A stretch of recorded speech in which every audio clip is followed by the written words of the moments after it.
Please subscribe, like, and click the notification bell.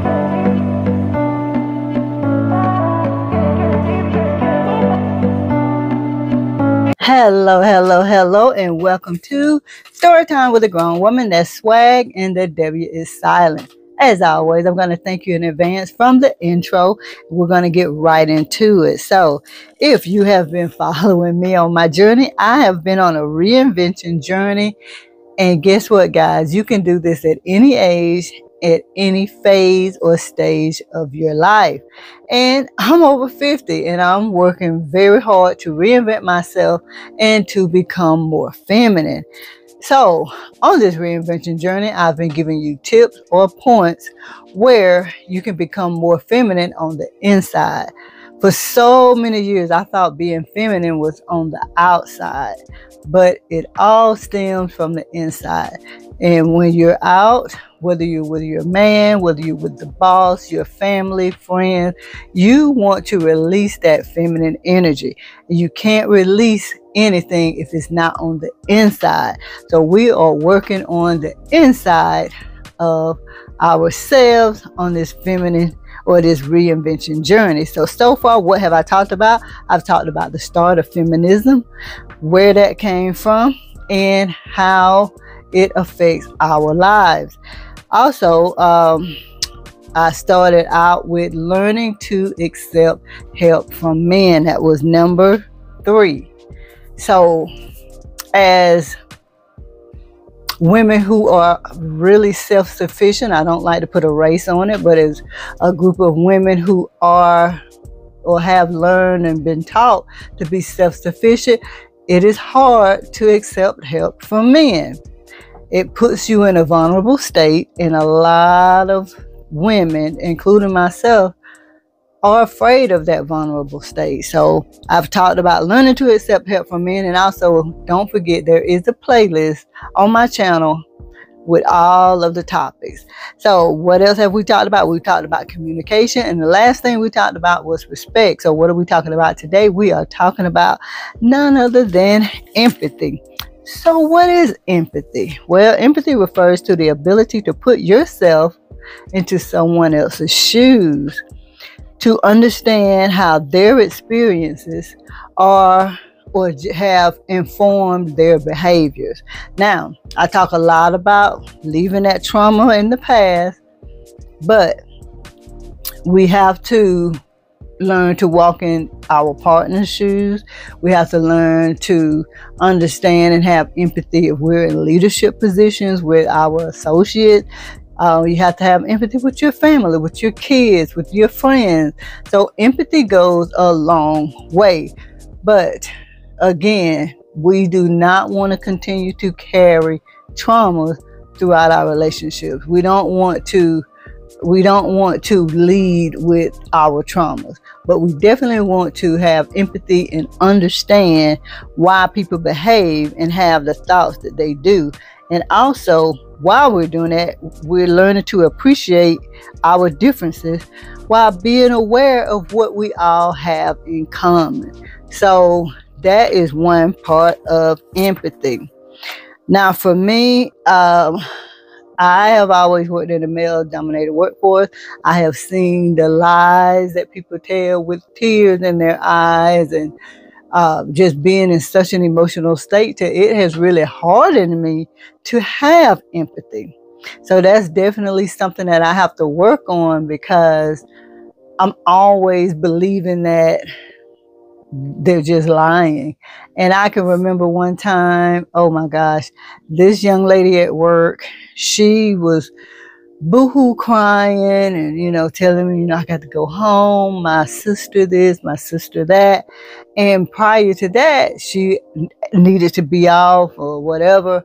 And I found out she was taping a freaking show. She was on a talk show. So she did all of that emotional crying and stuff. And I'm like, oh my gosh, are you okay? The time that I decided to give in, it was all a lie.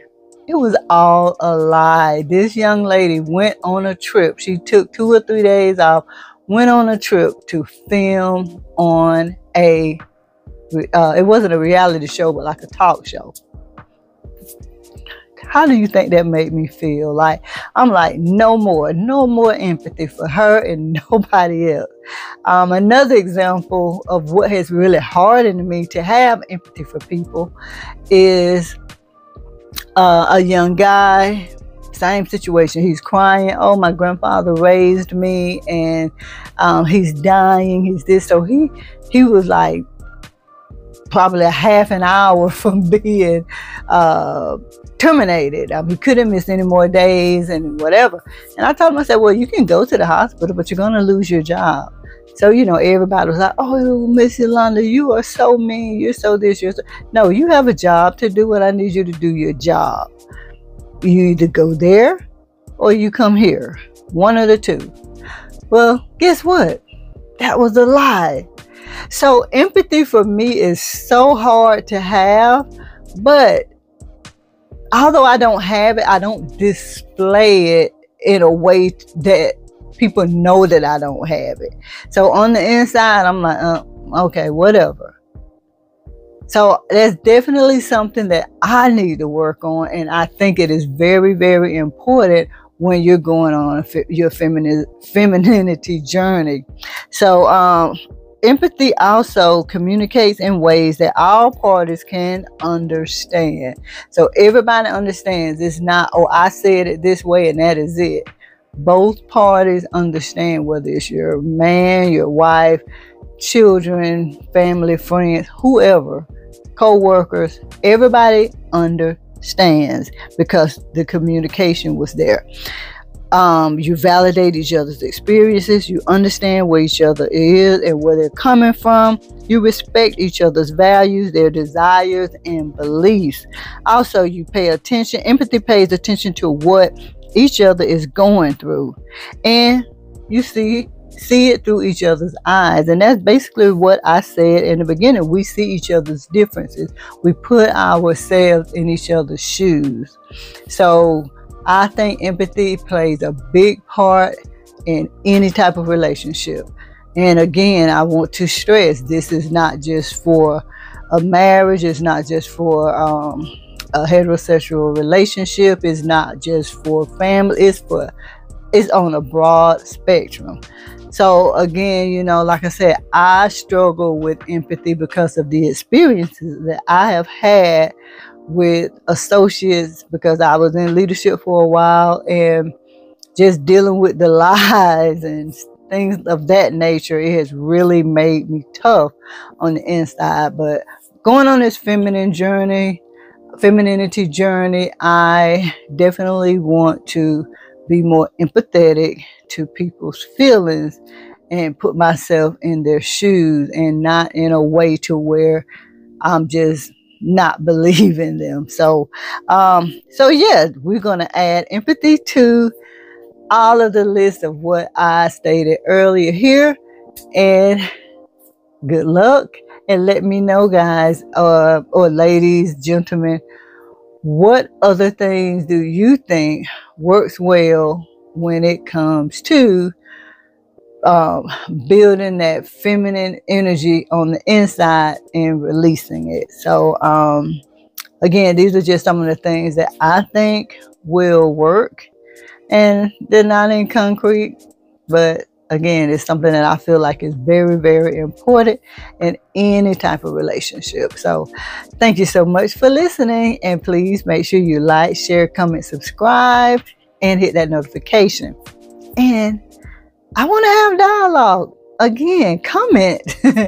Give me as much interaction as possible so YouTube will push my videos through the algorithm, and we can continue to grow and become feminine together. Thanks for watching, and I will see you in the next video. Bye.